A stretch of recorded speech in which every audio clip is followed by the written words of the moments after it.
Hi everyone, so welcome to another one of my videos where I use exposure therapy to help treat my choking phobia. So today's going to be a really special video. Um, I'm going to actually show that A&E series called Obsessed that documents people who have uh, anxiety disorders. A lot of them have OCD, some have social anxiety and agoraphobia. Agoraphobia is fear of like wide open places. Fearing not being able to find an exit, basically. I mentioned that because it's kind of hard to, that's one people aren't really familiar with. So the point is, let me just turn this heater off so hopefully you can hear me better. The point is, I'm going to show you guys these videos and comment on them. So hopefully they won't get taken down. And so I got an iPad and everything. I'm going to do my exposure first, obviously. And so let's do that, get that out of the way, show you how to do that. First thing you do is you write right here on a scale of 0 to 100 your level of anxiety. So usually how I like to do it is just write exposure, right? Write exposure 0 to 100 and then start. And so what's my level? And then I ask myself the question, how much do I think, right, I'm gonna choke on this food? Like, estimate your thoughts, estimate how much evidence, how much fear there is.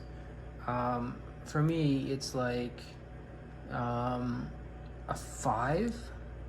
So out of 100, I put 5. That I feel that out of a fear scale, out of a graduated, hierarchical exposure scale, I feel 5 out of 100. So the next thing I do is do the exposure. So I'm going to,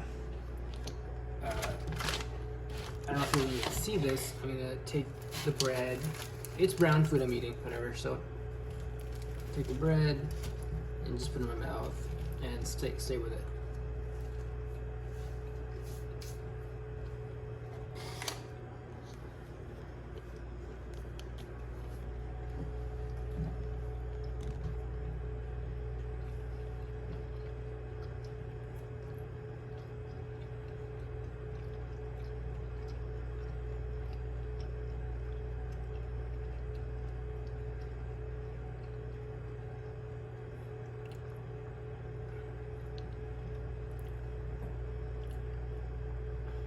Okay, so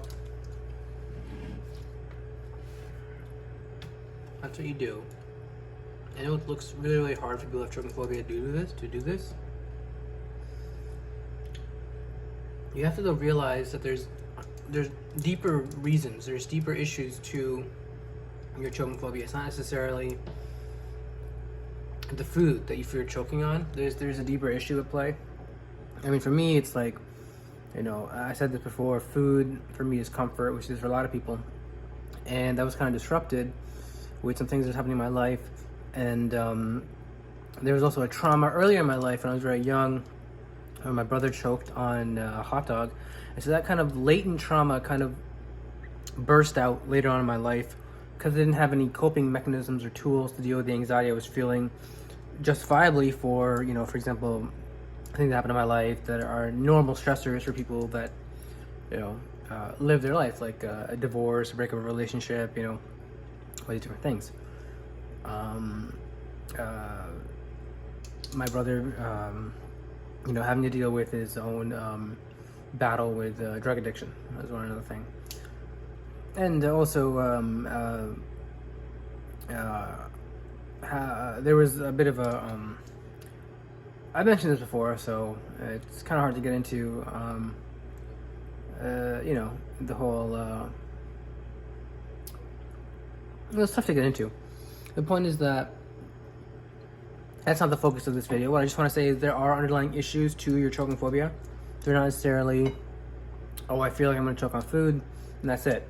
There's underlying issues, and I'll show that to you guys with this video we're going to watch of 2 people who suffer from OCD. One's named Helen, one's named Scott.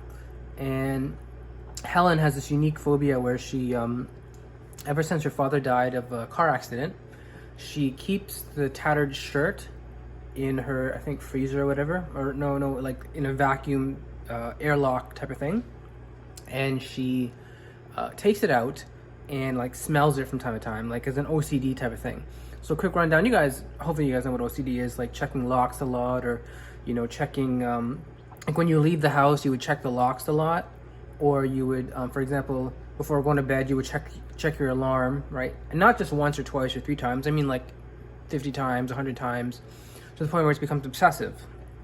And so as I'm saying, that's what happened with Helen, and she's doing that with her shirt, and the therapist tries to tell her that there's actually a deeper issue at play, which is obviously having to deal with the death of her father, and having to come to grips with that, and closure with that, and thinking like, what would your father, who's passed on out, want you to be doing in this situation? And then there's Scott, who suffered from sexual abuse, and he's a classic OCD. You would see cleaner. There are people who like things to be immaculately clean. I'll go show you his house, incredibly clean. I mentioned him before in one of my videos. I didn't really show him though. I just kind of like mentioned him because I didn't have an iPad to show. Basically, he obsessively cleans his house to the point where it looks like a doctor's office. And I mean, he has no trash in his house, no garbage cans. He takes all his garbage out to, I guess, the curb or wherever his garbage is in his driveway. And he's obsessively clean. And obviously, you can see the therapist easily found out, because therapists deal with this on a regular basis. They're not like in any way psychic or gifted in any way. They know, they've seen this over and over and over again. People who have sexual abuse have a sort of a cleaning type of thing, especially since he's gay. So there's that whole dirt aspect, being dirty. A lot of people think being gay is dirty. It's odd. It's those things that come in our mind that we don't really think about. And the point is, this therapist, Dr. Shanna, who's my favorite therapist, pointed this on the head and said, yeah, it's basically a cleaning issue, having to deal with your latent traumas in the past, and you need to get over it. The only way you can get over it is just the same way that I did this, right? By eating, by facing your fears. Like, for me, the best thing I want to do right now is not necessarily do this. I mean, I would rather, eat slowly, chew it a gazillion amount of times, and then put this Coke in my mouth as I swallow. That's like the safest way of doing it. I mean, I've realized though, after about a year of making these videos, that that's not helpful, and that it won't help me break free from the chains of anxiety. That the best thing I want to do is actually get to the root issues of why I'm doing this. And I've gone through them. I've done the whole videos. Now we're gonna watch Helen and Scott and their root issues as to why they do their respective behaviors that are considered obsessive. Right? This is the phobic behavior. This is the phobic behavior. What I'm trying to get over. Phobias and obsessions are very similar, right? I don't have OCD. I want to show you guys this because it's very, very relevant to what I'm talking about. So without further, me blabbing on and on and on, let's just set this up.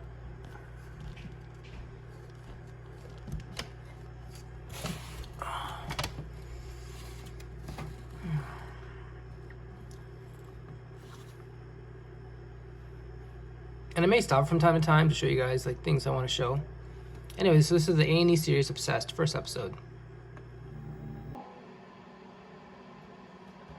So yeah, man, that's my video. I don't want to really belabor the point any more than that. I mean, anxiety is real, obsessive thoughts are real, and there's a way to get out of them, which is through exposure therapy. So I hope you enjoyed this video, and there'll be new videos every week. Unless there's a request for a video, I'll make about it. If someone's requesting about a specific topic or whatever, I'll make a video about that. As best as I can. I mean, time permitting. If you do have a specific request for a video, like for example, I want to learn about this, or I want to learn about this, just write in the comments, or message me or whatever, and I'll do my utmost to make a video of high quality, up to my standards, of about that. So if you guys enjoy this, remember guys, stay with it.